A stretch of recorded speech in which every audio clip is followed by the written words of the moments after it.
हरक सिंह जी कब क्या बोलते हैं ये सब लोग जानते हैं, और अभी कुछ दिन बाद वो क्या बोल देंगे उसका भी कोई भरोसा नहीं है। तो उनकी बात के लिए मेरे पास कोई जवाब नहीं है। मैं तत्कालीन मुख्यमंत्री कह रहा हूँ, हमने 27 करोड़ रुपए का, मुझे ख्याल है कि 27 करोड़ रुपए हुआ था और एक एक पैसा चेक से आया था। सेट का जो सत्र चलता है, कम से कम मिनिमम कितने दिन का सत्र होना चाहिए आपके हिसाब से? चलाने भी देना चाहिए ना। सरकार तो चला रही थी 4 दिन, जब चलाने नहीं दिया तो लोगों ने वहीं अपना बोरिया बिस्तर अंदर लगा दिया। तो ऐसे अव्यवस्थित हालात में सदन नहीं चल सकता। तो हम हरक सिंह जी को बहुत गंभीरता से नहीं लेते हैं। अगर जनता को और जनप्रतिनिधि को ये डर न हो कि मुझे 5 साल बाद फिर जाना है जनता के बीच में वोट मांगने के लिए, तो फिर तो वो राजा बन जाएगा। जय हिंद, जय भारत, जय उत्तराखंड। नमस्कार, मैं जनौटियाल भारतीय लाइव में आप सबका स्वागत करता हूँ। इस समय उत्तराखंड की राजनीति में एक सियासी भूचाल आया हुआ है और पूरा नुरा कुश्ती का जो है वो अखाड़ा देखा जा रहा है। अब ऐसे में बीजेपी और कांग्रेस दोनों मैदान में है। जो पूर्व कैबिनेट मंत्री है हरक सिंह रावत, जो कभी कांग्रेस में हुआ करते थे, कभी भाजपा में, अब दोबारा कांग्रेस में, अब वो भाजपा पर हमलावर हैं। अब उस पर सवालों का सिलसिला अब लेंगे। पूर्व मुख्यमंत्री त्रिवेंद्र सिंह रावत जी हैं हमारे साथ बात करने के लिए, जो वर्तमान में हरिद्वार से सांसद भी हैं। सर, सबसे पहले तो स्वागत है। धन्यवाद। सवाल मैं क्या लूँ, आपके चेहरे की मुस्कुराहट ही बता रही है कि सवाल तो आप समझ चुके हैं। जी सवाल वही है, जी। उन्होंने बोला 30 करोड़ की एफडी करी, आप कह रहे हैं 27 करोड़ की, तो वो 3 करोड़ कहाँ चले गए? वो 27-30 भी हो सकता है और 25 भी हो सकता है। पार्टी हमेशा हम लोग अलग अलग तरीके से धन का संग्रह करते हैं। हम अपने कार्यकर्ताओं से भी करते हैं, उनके लिए आजीवन सहयोग निधि होती है, और दूसरा ये कि हम जिसको बोलते हैं कि आम लोगों से भी करते हैं, और उसी तहत हमने एक तय किया कि हमको एक ठोस पार्टी के लिए करना चाहिए, और पार्टी का जो रोज़मर्रा का काम है ये वाइट मनी से चलना चाहिए। तो इतना एग्रेशन क्यों है उनके बयान में फिर हरक सिंह रावत? वाइट मनी से चलना चाहिए, उसी के तहत हम लोगों ने उस समय धन संग्रह किया था। मुझे जहाँ तक ध्यान है वो 27 करोड़ के करीब था, और जितना हमने मांगा था हमको उससे ज़्यादा मिला, अच्छा मिला। और जो माननीय प्रधानमंत्री जी की सोच थी कि पैसा संगठन के काम में ये चेक से पैसा लगना चाहिए, यानी कि वाइट मनी लगना चाहिए, तो उस मंशा को पूरा करने के लिए जनता ने हमारी बात सुनी, दाताओं ने हमारी बात सुनी, और हम अपने लक्ष्य को हासिल करने में सफल हुए। तो हरक सिंह रावत इतने आक्रामक क्यों है ये बताते हुए कि 30 करोड़ रुपए दिए गए और 1 करोड़ रुपए मैंने खुद दिए, और खनन माफियाओं पे, यानी खनन जो कारोबार जो कर रहे हैं उन पर दबाव भी डाला गया कि भाई आप सबने पैसा देना है। अब हरक हरक सिंह जी कब क्या बोलते हैं ये सब लोग जानते हैं, और अभी कुछ दिन बाद वो क्या बोल देंगे उसका भी कोई भरोसा नहीं है। तो उनकी बात के लिए मेरे पास कोई जवाब नहीं है, लेकिन मैं कह सकता हूँ कि हमको जो हमारी पार्टी की हमसे अपेक्षा थी, और जो हमारी अपेक्षा थी इस कलेक्शन करते समय, हमको खूब सहयोग किया गया। चेक से किया गया। हरक सिंह तो कहते कि माफियाओं से लिया गया। अरे भाई, जो चेक से पैसा आ रहा है वो माफियाओं का पैसा कैसे हो गया? तो ये हरक सिंह जी की अपनी शैली है, और मिलिट्री साइंस के प्रोफेसर रहे हैं, तो थोड़ा बहुत तो जोश उनमें रहना भी चाहिए। थोड़ा बहुत तो रहना चाहिए ना, चाहे वो मिलिट्री साइंस उन्होंने कितनी पढ़ी कितनी पढ़ाई ये तो मैं नहीं जानता, लेकिन थोड़ा बहुत जब मिलिट्री लग जाता है तो थोड़ा बहुत तो रहना चाहिए ना।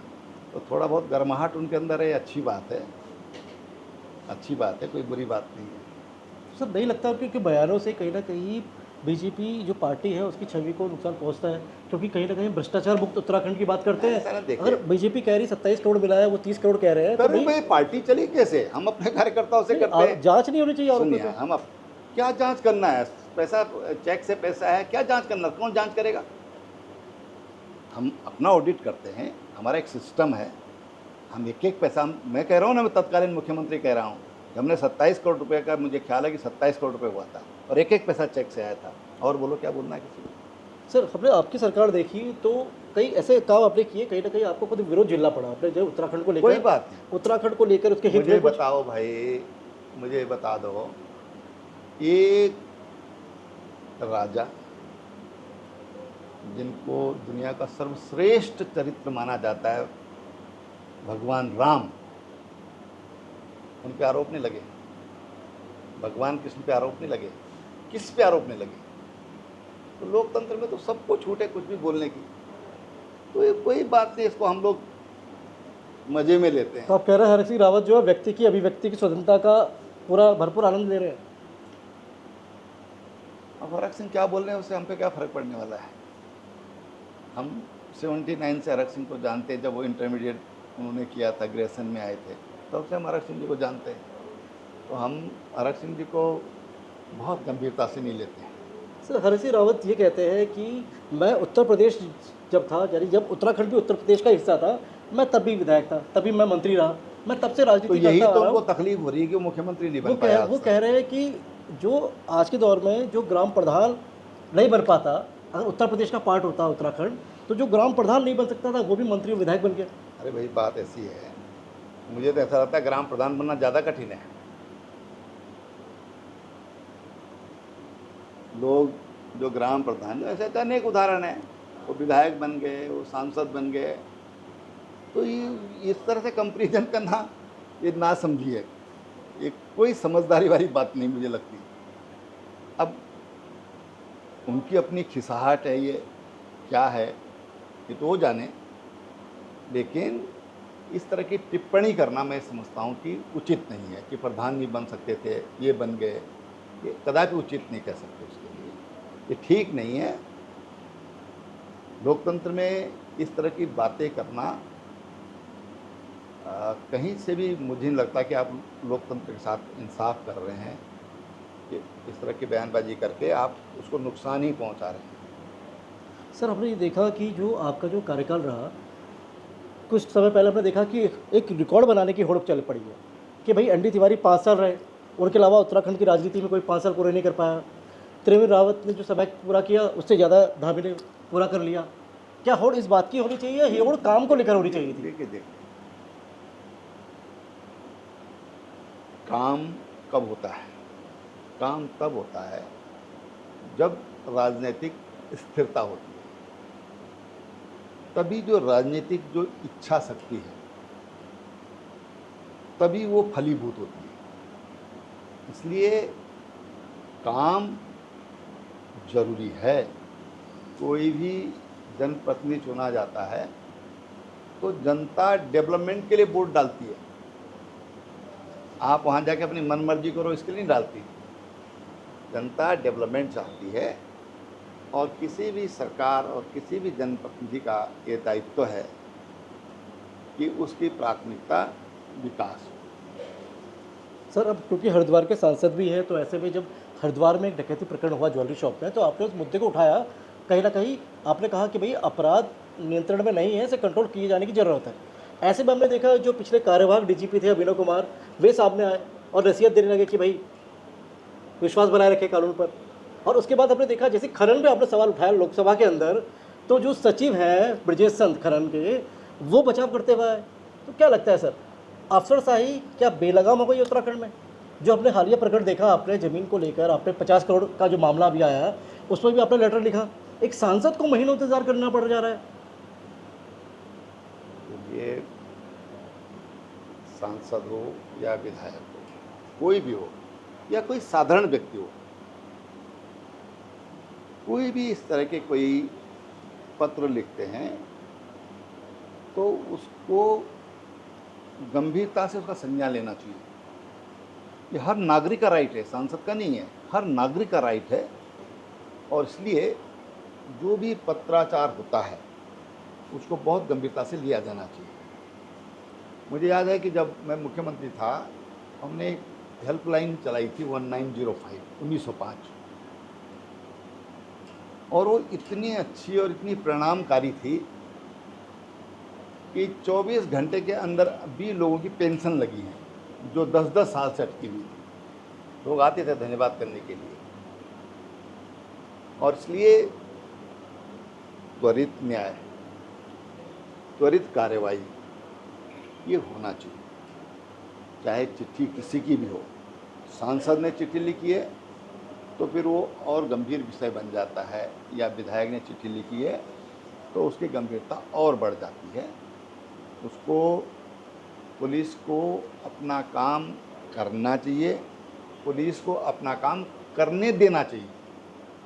कौन रोक रहा है?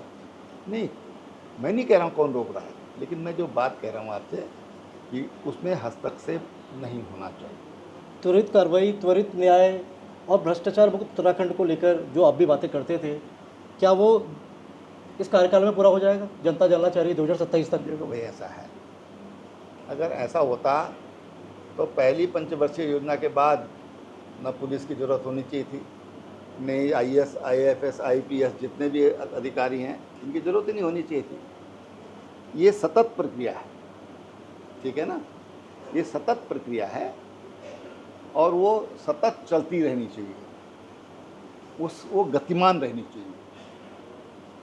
और जब वो गतिमान रहेगी तो स्वाभाविक रूप से विकास तेजी से होगा। तो गतिमान रहना चाहिए। कोई चीज़ ऐसा नहीं है, कुछ भी नहीं है। आप ये यहाँ पर एक शीशा रखा है, अगर मैं इसको कल साफ़ नहीं करूँगा तो परसों तो धूल आ जाएगी। तो इस पर नियमित पोछा लगना बहुत ज़रूरी है। घर के अंदर झाड़ू लगना बहुत ज़रूरी है। ऐसे ही प्रशासन में है, पुलिस में है, और हर जगह ये बहुत ज़रूरी है। अगर जनता को और जनप्रतिनिधि को ये डर न हो कि मुझे 5 साल बाद फिर जाना है जनता के बीच में वोट मांगने के लिए, तो फिर तो वो राजा बन जाएगा। वो फिर सेवक नहीं रहेगा, वो जनप्रतिनिधि रहेगा, वो फिर राजा बन तो जाएगा। कहीं ना कहीं सुप्रीम कोर्ट ने भी ये कटाक्ष किया कि मुख्यमंत्री राजा ना समझे खुद को। नहीं, देखो, अभी जुडिशरी और जो हमारी लोकतांत्रिक प्रक्रिया में जो जनप्रतिनिधि हैं,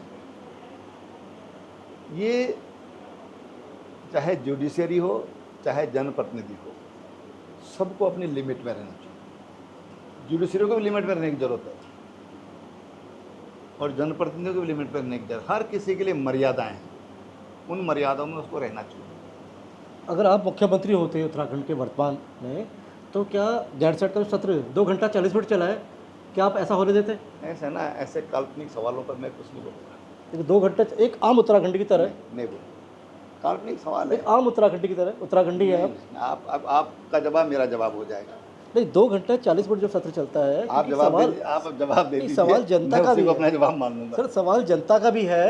गैरसैट का जो सत्र चलता है, कम से कम मिनिमम कितने दिन का सत्र होना चाहिए आपके हिसाब से? भाई, चलाने भी देना चाहिए ना। सरकार तो चला रही थी 4 दिन, जब चलाने नहीं दिया तो लोगों ने वहीं अपना बोरिया बिस्तर अंदर लगा दिया, तो ऐसे अव्यवस्थित हालात में सदन नहीं चल सकता। सदन चलाने के लिए बहुत ज़रूरी है कि वो व्यवस्थित हो, तभी सदन माना जाएगा। अब लोग वहाँ अपना बिस्तर लगा के सो गए, तो इसको क्या कहेंगे आप? ये भी तो उचित नहीं है। नैनीताल हाईकोर्ट के जस्टिस राकेश थपलियाल ने कहा कि भाई गैरसैट को राजधानी बनाने के नाम पर आप जजों का मामला है, बेवकूफ़ बना रहे हैं, उसको तो कहीं ना कहीं जजों के क्या मामले- लगता है? जजों ये के- सवाल सर इसलिए है भाई वो मेरा होगा जज आपसे। हैं, मिलॉर्ड हैं, वो तो उनके लिए कुछ नहीं बोलते। नहीं, सवाल उनसे नहीं है, सवाल आपसे है, हाँ। क्योंकि आपने गैरसैट को ग्रीष्मकालीन राजधानी घोषित किया। तो क्या लगता है ये स्थायी राजधानी नहीं, कब तक घोषित हो देखिए, जाएगी? वहाँ पर विकास होना चाहिए, और इस सवाल का जवाब जो सत्ता में है, जिनके पास जिम्मेदारी है, वो ज़्यादा बेहतर और उचित जवाब दे सकते हैं। जी, ये थे हमारे साथ उत्तराखंड के पूर्व मुख्यमंत्री और वर्तमान में हरिद्वार से सांसद त्रिवेंद्र सिंह रावत, जिन्होंने हर सवाल के बड़े बेबाकी से जवाब दिए, चाहे वो गैरसैट का मुद्दा हो, चाहे वो हरक सिंह रावत प्रकरण पर हो। मैं भारत न्यूज़ लाइव के लिए कैमरा पर्सन शिववर्धन सिंह के साथ अजय नौटियाल। भारत न्यूज़ लाइव से जुड़ने के लिए इसे लाइक, सब्सक्राइब और बेल आइकन दबाएं।